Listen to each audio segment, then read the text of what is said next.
ক্ষমতাচ্যুত শেখ হাসিনার আমলে জেল জুলুম থেকে শুরু করে গুম খুম সহ নানা নির্যাতনের শিকার হয়েছেন বেশিরভাগ ইসলামী দলের নেতা। তবে গত বছরের ৫ আগস্টের পর পাল্টে গেছে দৃশ্যপট। রাজনীতির মাঠে এখন তাদের সরব উপস্থিতি। আগামী ফেব্রুয়ারির প্রথমার্ধে ভোটের সময় নির্ধারণের পর ইসলামী দলগুলোর প্রস্তুতি চলছে জোরে সোরে। আভাস মিলেছে জোটবদ্ধ হয়ে ভোট করার। নেতাদের দাবি, ইসলামী শক্তিকে ক্ষমতায় দেখতে চায় জনগণ।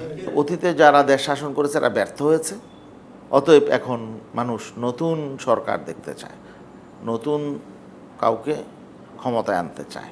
এখন কারা? নতুন হলে ইসলামী শক্তি, সম্ভাবনাময়ী শক্তি। তা এই যে জনপ্রত্যাশা পূরণের জন্য হইলেও আমাদেরকে এখন ঐক্যবদ্ধভাবে ইসলামী শক্তিকে মাঠে আসতে হবে। আমরা ঐক্যবদ্ধভাবে নির্বাচন করব, অ্যান্ড সেই প্রক্রিয়াটা যেটাই হোক, কিন্তু ইসলামপন্থী ভোট যাতে বিভক্ত না হয়, এটা হলো আমাদের কৌশলের কেন্দ্রে থাকবে। এটা জামাত ইসলামী এবং অন্যান্য ইসলামী দল বা আরও রাজনৈতিক দল যারা আছেন তাদের সাথে আমাদের একটা ইন্টারনাল আলোচনা আছে।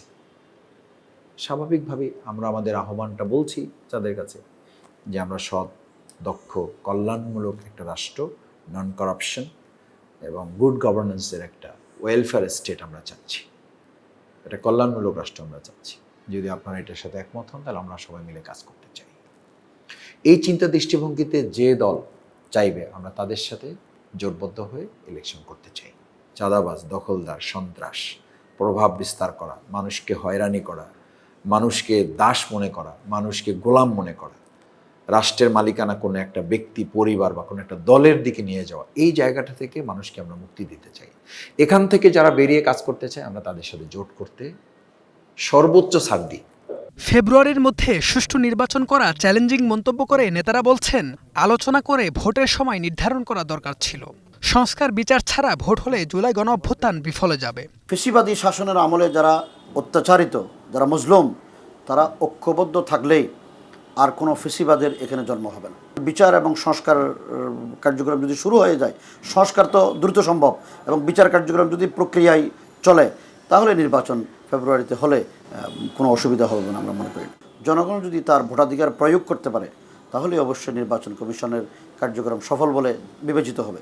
আর যদি এর আগেই যদি কোনো দুর্ঘটনার সম্মুখীন হয় তাহলে অবশ্যই এটা তো পরিবর্তন করতে হবে। ভোটের মাঠে লেভেল প্লেইং ফিল্ড তৈরির পাশাপাশি প্রশাসন যেন কোনো দলের হয়ে কাজ না করে তা নিশ্চিত করার দাবিও জানান ইসলামী দলের নেতারা। সুষ্ঠু ইলেকশন তো নির্বাচন কমিশন করবে না, সুষ্ঠু ইলেকশন করবে রাজনৈতিক দলগুলো জনগণকে নিয়ে। সেই রাজনৈতিক দলগুলো জনগণকে সাথে করে নিয়ে এখনও সেই সৌজন্যতার জায়গাটা তৈরি করতে পারে নাই। সেই জায়গায় হতাশার শুধু চিহ্ন না, হতাশার গভীর অতল গহ্বরে আমরা তলিয়ে আছি। এখান থেকে রাজনৈতিক দলগুলোকে মাথা উঁচু করে দাঁড় করানোর পর্যায় পর্যন্ত যেতে পারাটা আমাদের জন্য অনেক বড় চ্যালেঞ্জ, এবং সেই জায়গাটা নির্বাচন কমিশনকে ভূমিকা পালন করতে হবে এবং রাষ্ট্রকে দায়িত্ব নিতে হবে।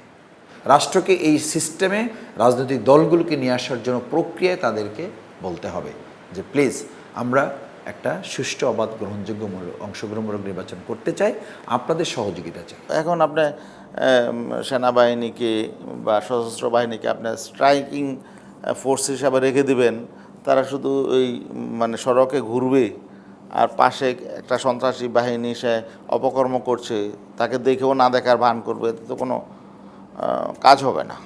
এখানে পুলিশ তো অনেক সময় বায়াসড হয়ে যায়, তাই না? দলের পক্ষে কাজ করে, একটা পক্ষে কাজ করতে পারে, এবং পুলিশকে মানুষ ওইভাবে ভয়ও পায় না।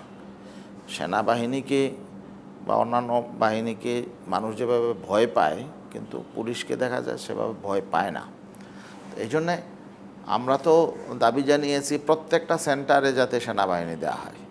বৃহত্তর জোট গঠনের প্রক্রিয়ায় শুধু ধর্মভিত্তিক নয়, আওয়ামী লীগ বিরোধী অন্যান্য দলগুলোকে স্বাগত জানাতে চায় ইসলামী দলগুলো। HM Imran Hossain, star news, Dhaka.